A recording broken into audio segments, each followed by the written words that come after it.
ñàkk na jëkkër. loolu loo yàgg wax la aussi. lu ma yàgg wax la lu ma xam ne dana am parce que man xam naa ne Diomaye Faye ak Ousmane Sonko foog ñu xeex.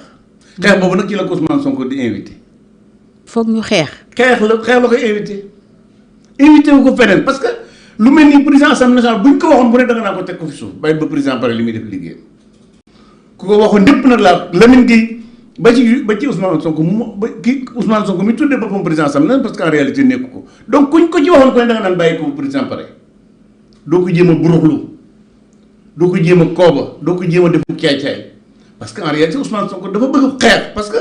coow yu bari yi ngay dégg dafa am lu ci jublu mooy ñu bañ a tee wax li mu def ba dem assemblée nationale te jaaduwul ñu bañ a tee wax ci mbirum Azer bii nga xam ne coow lu bari la dañ ci ñëwaat ba ci kanam c'est-à-dire ay rëq-rëq yu mu def bi mu nekkee ci nguur gi lay bañ nit ñi tudd ko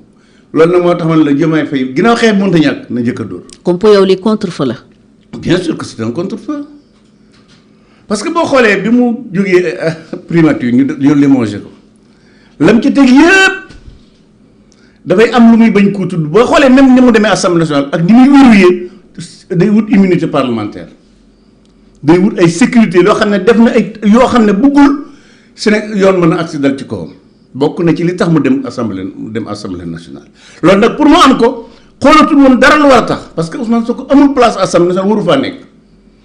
ndax musul nekk ndax li constitution bu Sénégal wax ni ministre la boole ministre ak député maintenant bu fekkente ne da ngaa nekk ministre député fekk la ca. am nga 8 jours pour démissionner loolu weesu nañ ko kon mënatul nekk député donc yi muy def yëpp ay pexe lay wut yoo xam ne pour mucc ci yoon waaye loolu du ko tax a mucc moo tax man la Diomaye Faye su bëggee lu bon li nga xam ne waa Pastef def nañ ko ci réew mi depuis 2014 mu tuub ko ci Ousmane Sonko mii la ko war a tuubee mooy nga xam ne moom caay-caay gi moo leen ci dugal mu fexe ba tàggale ko Sénégalais yi ci nguur loolu nag su ko defee baax na bu ko defut nag c'est son problème. alors l'essentiel mooy ñun man sama classe ñun. li nu war ci waa Pastef daañu ko def mooy di leen xeex ba ñu jóge fi wala ñu di leen xeex ba jóge fi yaar yi rek la ñu am ci ñoom. alors loolu mooy forme bi léegi ñu ñëw ci fond bi. est-ce que assemblée mën na def réforme yi ñu wax ne moom la ñu bëgg a def ñoom député yi. pas du tout mu ne su la constitution mu ne su ko réformer muy assemblée muy référendum te du dafa jaar ci coobare président de la république. ok président de la république rek moo mën a jël initiative. jaarale par la voie référendaire ñu modifier constitution bi wala mu jaarale ko par voie parlementaire waaye jékki-jékki ay député dajaloo ne gis bindu texte bu ñu bind ba pare nga jël ko nappal ko indi ko assemblée nationale pour def ko constitution dootu nekk constitution booba. pourtant ñoom ñu ngi indi article 103 bu constitution. lu mu wax. L'initiative de la révision de la constitution appartient concurremment au président de la république et aux députés. oui après. loolu taxul député yi ñoom mën a jël ne dañuy modifier constitution bu Sénégal parce que dafa c'est très compliqué xam nga président mën naa bëgg a def même réforme référendaire jaaral assemblée validé ko pare mu yóbbu ko référendum. loolu mën naa nekk donc mais ay député parce que fii texte bi nga xam ne ñoom moom la ñuy présenter sa assemblée ñoom moomuñu ko texte bi Diomaye Faye moo ko moom jox ko conseil constitutionnel ñu xoolal ko vérifier ko ba delloo ko moom mu waroon na def amendement yi mu ci waroon def indi ko assemblée nationale wala mu yóbbu ko référendum. ñu jóganteeg moom di ko ne dañ koy wote loolu Bassirou Diomaye Faye mënu ko seetaan. est-ce que conseil constitutionnel mun na ci dara. waaw xam nga en fait le conseil constitutionnel am na pouvoir ci maanaam équilibre des pouvoirs maanaam maanaam pour la séparation des pouvoirs moom mën na ci wax. c'est-à-dire le conseil constitutionnel peut dire effectivement que ñii am nañ ci droit wala amuñ ci droit mais fondamentalement man li ma intéressé mooy man en tant que citoyen gis naa ne ñii lii tànk yoon wi ñu jël moom bëgg indi xeex diggante. assemblée nationale ak gouvernement bi moo tax ñu def ko ñooñu nag la tax ñu def ko ñoom bëgg yàqal réew moo tax ñu def ko mais defuñu ko ngir defar yow bi Ousmane Sonko nekkee premier ministre nga dégg mu wax ci affaire réforme de la constitution bi Ousmane Sonko nekkee premier ministre mos nga dégg El Hadj Malick Ndiaye mu wax ci kon loolu nekkul woon seen yitte parce que booba Bassirou Diomaye Faye moo ko porté maintenant le fait que ñoom ñu tàggoo Ousmane Sonko mu bëgg ko wan ne ko man ci mbir yi laa bokk ba léegi loolu moo jaaduwul Fatou c'est-à-dire que et ça je le répète dama bëgg mu dugg ci bopp Sénégalais yi mooy ñun noo def musiba jël ñi gën a saay-saay ci espace politique Sénégal ñu jox leen réew mi lu ñu deful rek da leen a neex loolu nag ñun ñoo ko war a bañ a suñu bopp pour man Diomaye Faye am na lu mu war a def ndax dana ko def wala du ko def wóoruma parce que am na yu mu fi waroon def yàggut te defu ko article 29 30 les articles 29 30 bi ñu koy modifié defu woon recours ci conseil constitutionnel dana pat te loolu da ko waroon def et la limite il a même promulgué. Oui. lu mujj lii muy conseil constitutionnel bi Ousmane Sonko tappalee ba dem assemblée nationale nit ñi ñu ngi doon xaar moom mu yëngu ci waxu ci kon yanoon na maanaam nit ñi bañ a xaar ci Bassirou Diomaye Faye mu def li mu war a def mais ñun loolu waruñoo tee def li ñu war a def c'est-à-dire que waa Pastef bu ñu leen bàyyee ñuy def li ñu bëgg ñoom daañu am li ñu bëgg ñun nag noo war a bañ loolu wàcc ci mbedd mi taxawoo defante ko ñoom ba ma sëkk dans les 553 communes 57 communes du Sénégal parce que lu ñu def lu dul loolu rek ñoom daañu jaar suñu kaw. fan nga jàpp ne fa lañ bëgg a jëm lan la ñuy wut bu weesoo xeex ak Diomaye au plan institutionnel peut-être. mais nangu nguur gi.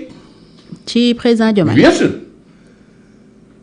ils vont modifier il peut modifier la constitution et le règlement intérieur de l'Assemblée nationale ay affaire dissolution ñu dindi ko. wàññi ay pouvoir président. dindi dissolution ne dootu am. président bañatee mën a tas assemblée. dootu mën a tas assemblée nationale bu ko defee caay-caay gi ñu fi nekkee ci njiitu Ousmane Sonko day wéy ak yeneen yu bëree bëri yoo xam ne pouvoir président de la République yor na ko mën nañ ko dindi ci moom. jox ko président mais yenn modification constitution président su dul ànd na ci ak assemblée député yi kese mënuñu koo def. wala dañ ko war a soumettre en référendum. oui bien sûr mais xam nga référendum moom mënuñu ko référendum président de la République moo ko mën a organiser. waaw parce que nag la mu laaj ci moyen ñu assemblée. c'est pour dire que bu neexul Diomaye lii du jàll. absolument c'est-à-dire que bu ko neexul du am. mais man mu naqari ko moom moo wóorul parce que mbon gi nga xam ne moo nekk ci Ousmane Sonko moo nekk ci Diomaye. ah oui. mais bien sûr mais itam. mais xanaa nag Diomaye nag ak luñ ko mën a waxal du seetaan ñuy dal ci kawam. mais def na lu gën a bon seetaan. ñu dal ci kawam. mais non xëy na dal ci kawam. fokkati ay non dal ci kawam xëy na dina ko bañ. waaye maanaam li am na yu am ci réew mi diggante 2022 2024 léegi ci lu Ousmane Sonko Diomaye moo ko def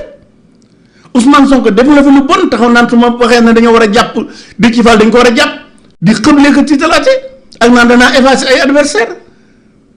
ay naan di ay journaliste dana leen xeex mais yow dégg nga ci bàttu Diomaye mais dana batt bi seen diggante commencé naqari nag la commencé peut-être xëy na di génne tànk bukki mais en réalité mbon gi Ousmane Sonko def ci réew mi depuis diggante 2024 ak léegi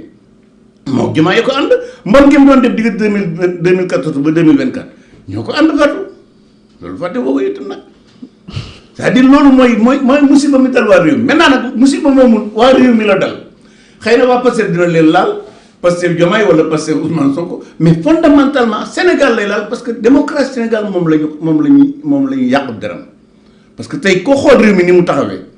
li nga xam ne képp député yi ñu ngi koy sumb muy musiba naru lay mën a indi mën a dal ci réew mi ni nga xam ne ni lañ màbbale koomu réew mi ba tey benn partenaire wóolootuñu alors que bi ñu jëlee réew mi bi ñu xoolee situation bi ñu fi fekk rapport bi dafa ne baax na FMI ne baax na ñoom sax ñu ne woon dañuy continuer am collaboration avec FMI ñu xëy Ousmane Sonko def conférence de presse fenn réew mi fi fenn ne Sénégal dafa am ay bor yu ñu doon nëbb loolu moom dal mais lu bon loolu bi ko Ousmane Sonko def moom Bassirou Diomaye Faye ñoo ko ànd c'est pourquoi nit ñi buñ ko xeeb gis nga xeex Pastef bi moom nañ ko jox li mu doon mooy xeex Sonko ba mu jóge ci d'abord assemblée nationale mais aussi xeex Pastef ba ñu daanu maanaam daanu ko boo yow Diomaye Faye moo tax may wax parce que ñoom duñu nit ñu baax bëggaluñu Sénégal jàmm loolu kenn ku ne war na ko xam parce que booy xool li ñu tànk yi ñuy teg tànk ku bëgg lu bon rek moo koy. kon Sonko du rek moom mooy problème mu Sénégal fi mu ne parce que souvent yéen da ngeen li ngeen di wax mooy le problème du Sénégal c'est Ousmane Sonko. bien sûr xam nga Sonko moo nekk le théoricien du mal sénégalais maanaam moo yoroon parce que di xalaat yu bon di dóoralaatee di fen di sos di yàqu der moom moo ko doon def ba ñëw ci pouvoir bi mais bi ñëwee ci pouvoir bi nag Diomaye moo jiitu li fi am ci lu bon moo Diomaye ñoo koy bokk mais kon ñoom ñaar mu te nag Sonko ba muy wax lu dul dëgg 2014 ba 2024 mais moom Diomaye ko àndoon parce que nag bu ko fàttee Diomaye nee na lu dul association des handicapés de Pastef moo ko créé kon wax dëgg yàlla mbon gi nga xam ne Ousmane Sonko daf ko doon bon Diomaye doon na ko ci dimbali kon li nga xam ne moom laay insister ci côté boobu mooy damay gis ay nit ñu jàpp ne ñoom bu ñu bàyyee Sonko dem maanaam wax sax la ñoo xam ne dañu nekkoon bon dañu nekkuñu woon fenn ñoom ci opposition bi lañ nekkoon peut-être xëy na APR lañ bokkoon wala benn jàpp ne bu ñu demee Pastef dinañ mën a jàpp bu ñu demee ci wetu Diomaye dinañ mën a dëgëral la république et la démocratie dañuy nax seen bopp parce que Diomaye du républicain du démocrate loolu moom jikko yu bon jooju moo Ousmane Sonko ñoo ko. mais est-ce que fonction yu mu occupé amul lu mu tàmbalee changé ci moom. parce que boobaak léegi day wax je veux une justice libre indépendante ak yu mel noonu. jàmm cohésion réconciliation. bu ñu fàtte ne c'est-à-dire xam nga situation contexte day changé. c'est-à-dire le contexte bi muy dund bokkut ak bi mu doon dund avant coow lu di bari. donc contexte boobu bu changé xëy na dina changé discours am moom mais gëw mën a dina changé jikko. dans les actes. waaw gëw mën a dina changé jikko parce que être républicain être démocrate gën na nit ñi dañoo amee sañ-sañ dañoo amee droit dañoo amee liberté loolu du loo xam ne nit ki daf koy improviser. waaw loolu moo dal. ay principe la yu nit ki ay principe la yoo xam ne nit ki dafa war a ànd ak ñoom gëm république gëm démocratie. gëm état de droit gëm ne Sénégalais dañoo war a am seen moom seen bopp sañ a wax seen xalaat sañ a def seen xalaat loolu bopp du loo xam ne de situation bi nga nekk day soppi ko rek nga changé ko. da nga koy gëm muy ñuul da nga koy gëm muy nawet da nga koy gëm muy noor da nga koy gëm et malheureusement à ce niveau Diomaye Faye a manqué beaucoup de choses. maintenant nag situation bi réew mi toll nii fi mu toll attaque bi nga xam ne waa Pastef attaqué nañ ko état bu Sénégal Diomaye Faye moo war a jiitu ci combat bi. maintenant nag loolu aussi je m'adresse à tous les Sénégalais souvent da ngay gis ñoo xam ne naan la non man Diomaye diggante xeex ak Diomaye du ma ci dugg xeex ak Diomaye Ousmane Sonko du ma ci dugg da ngay dégg ñu koy wax dama leen di seetaan non. c'est-à-dire que bu fekkente ne muy Diomaye muy Sonko kenn ci ñoom dafa attaqué république bi ni nga ko warut a attaqué ñun dañoo war a jóg taxaw ci kanam parce que ñun li ñu war a intéressé mooy la république l'état de droit la démocratie li nga xam dañ ko fi construit depuis 1960 ba mu taxaw la ñu warut a nangu ñu màbbal ko te ñoom loolu ci lañ nekk. alors lii ci lan la mun a teeree lan mooy gravité wu situation bi lan la ñu war a tiit mu am bu xeex bi taxawee. waaye tiitu rek da ngaa amatum xel de wala boog nga topp sago topp. parce que situation bu grave grave la ñu mën lan jëm nii parce que le fait que brusquement rek assemblée nationale gis texte boo xam ne Diomaye moo ko moom bëggoon ñu réviser constitution bi ñu nangu ko ci moom. féetale ko seen bopp mën na indi jafe-jafe et je ne pense pas que Diomaye Faye dina ko nangu mu bàyyi mu jàll parce que dafa am loo xam ne il faut jamais le faire c'est-à-dire et c'est pourquoi je disais toujours que maintenant Sénégal dóor nañ seen loxo ci ëkk li laaj jublu parce que gis nga saay-saay da nga koy jox doole. mu dina ci def loo xam ne boo deful ndànk doo ci mën a génn parce que xëy na yaa ngi cay xool du ko ca xool mais li ma xam mooy Bassirou Diomaye Faye le seul devoir qu'il a envers le peuple sénégalais c'est de combattre le Pastef leneen lu mu def lu dul rek mi ngi jóg parce que nag li nga xam ne bëgg nañ ñu cee dugal moom musiba naaru laahi la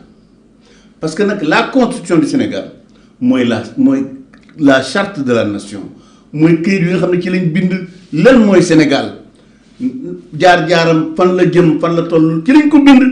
ab ci Sénégal amul benn bopp benn nit bu ko sañ a changé te da président de la République d'accord ci parce que nag le président de la République mooy la clé de voûte des institutions